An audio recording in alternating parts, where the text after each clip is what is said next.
PDI Perjuangan dan PSI jadi partai terkuat di DKI Jakarta. Wow, keren nih.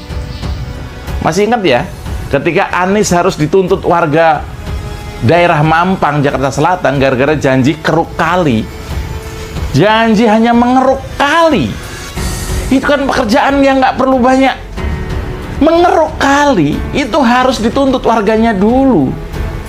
Ya, kenapa mesti dikeruk ini kali? Karena memang menyebabkan banjir di sekitar warga di Mampang. Tiap hari saya lewat situ. Indonesia sejak dulu kala tetap dipuja-puja bangsa.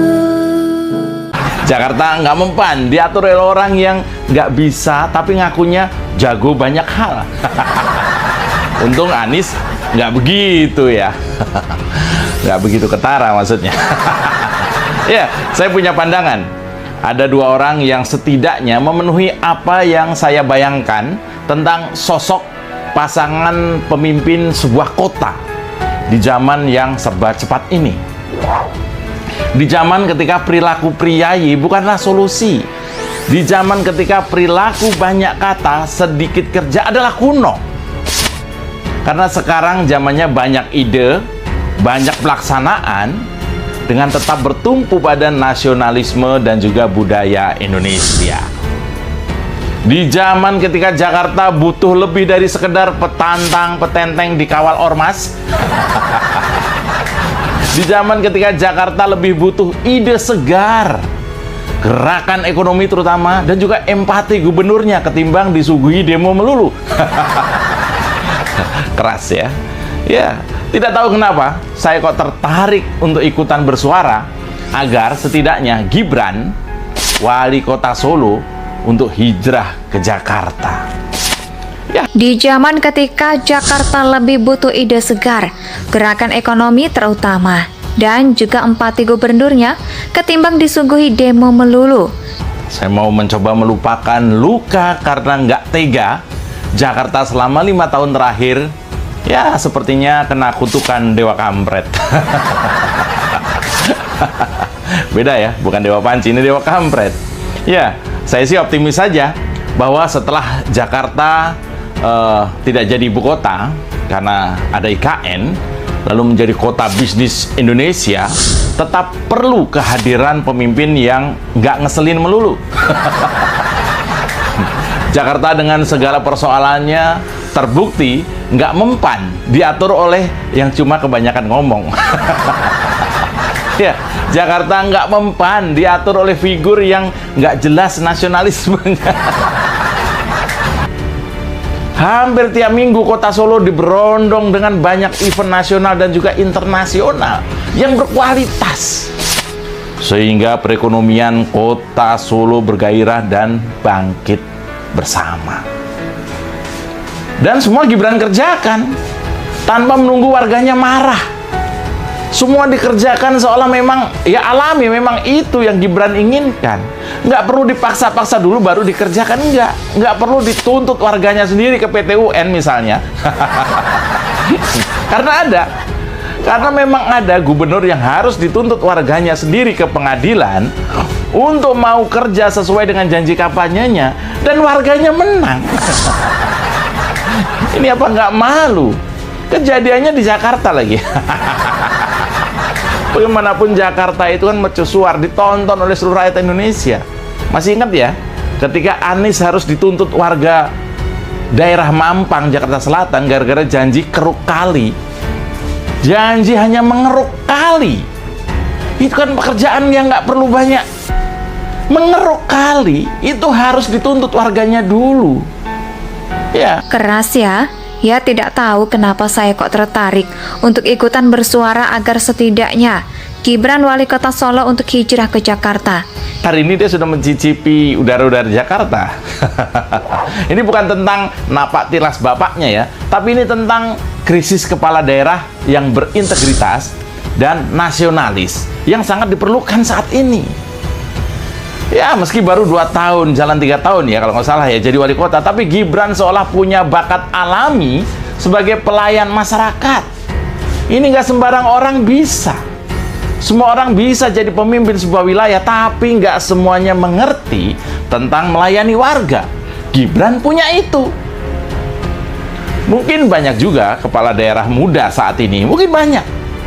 Tapi dia bukan Gibran. Kenapa?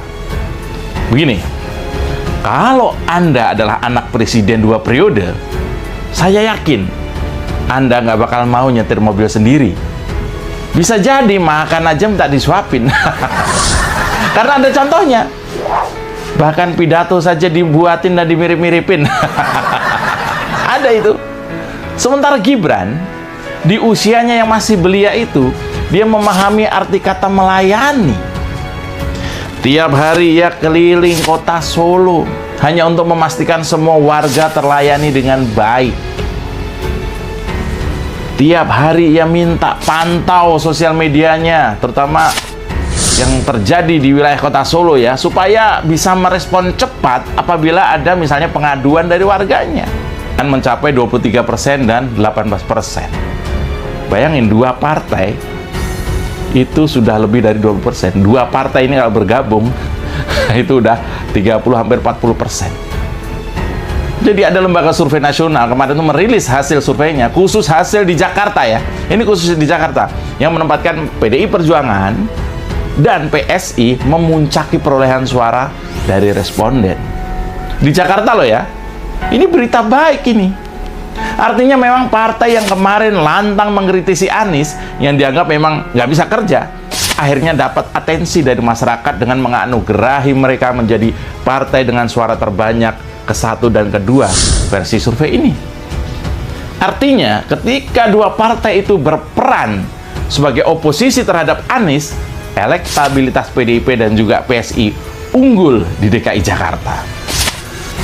Dan kalau kedua partai ini bergandengan tangan memajukan kandidat Gubernur Jakarta tahun 2024 nanti, maka saya meyakini Gibran Rakabuming Raka dan juga Grace Natali, masih ingat Grace Natali, bisa menjadi duo pasangan gubernur dan wakil gubernur.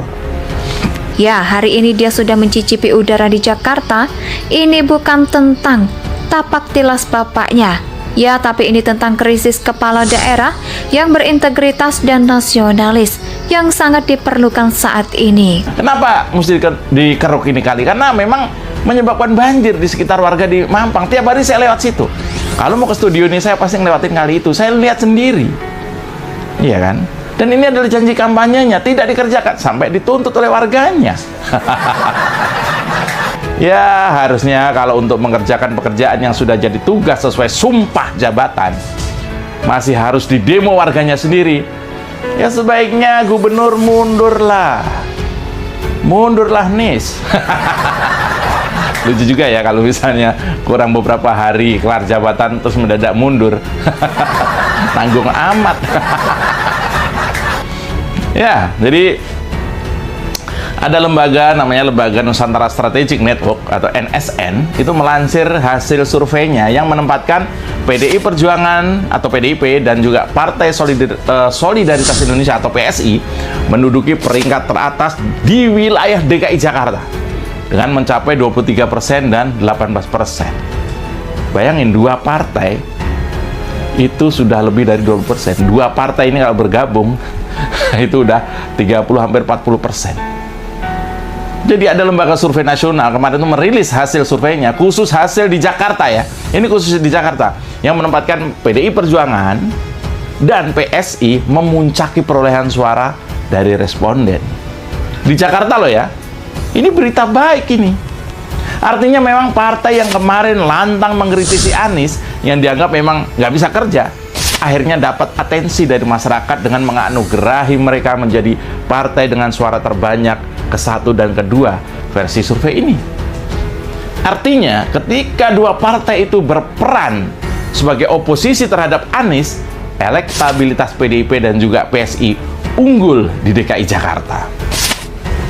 Dan kalau kedua partai ini bergandengan tangan memajukan Indonesia tanah air beta pusaka abadi nan jaya.